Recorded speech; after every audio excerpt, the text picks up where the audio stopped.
میرا ایک سوال ہے کہ جناب ڈاکٹر ذاکر نائک دامت برکاتہم سے سننا کیسا ہے؟ اور وہ عالم تو ہے نہیں،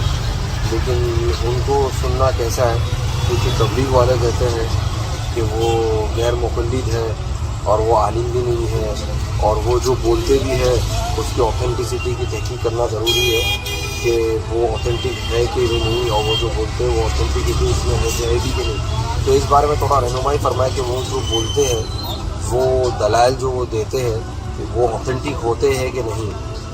لوگ غلط بولتے ہیں ان کے بارے میں، صحیح بات ہے، ڈاکٹر صاحب کی وجہ سے اسلام دنیا میں پھیل رہا ہے۔ غیر مسلم تو چاہتے ہیں کہ نہ سنیں ان کو، تو آپ بھی اگر یہی چاہیں گے کہ نہ سنیں تو پھر تو غیر مسلموں کی اس میں ان کا مذہب پھیلے گا دنیا میں، تو اس لیے ضرور سننا چاہیے، اس سے بہت نالج بھی ملتی ہے، اور بہت سے لوگ مرتد ہونے سے بچے ہیں ڈاکٹر ذاکر نائک صاحب کی محنت کی وجہ سے۔ تو کوئی بھی عالم، کوئی بھی اسکالر اگر دین کی تبلیغ کر رہا ہے تو وہ اس کو، ڈاکٹر صاحب کا تو ویسے بھی جو ٹاپک ہے وہ بڑا جاندار شاندار ٹاپک ہے کہ کمپیئر کرتے ہیں اسلام کو دیگر مذاہب سے،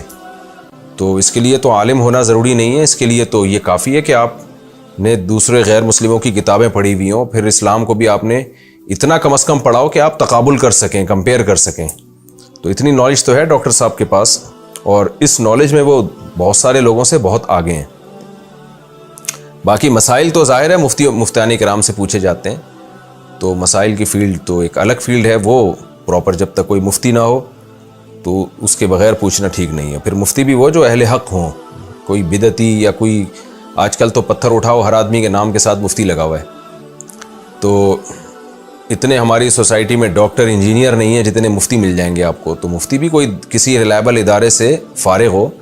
اور وقت کے علماء کا اس پر اعتماد ہو، تو اس کے بعد کوئی مفتی بنتا ہے، پراپر وے میں پڑھا ہوا اس نے۔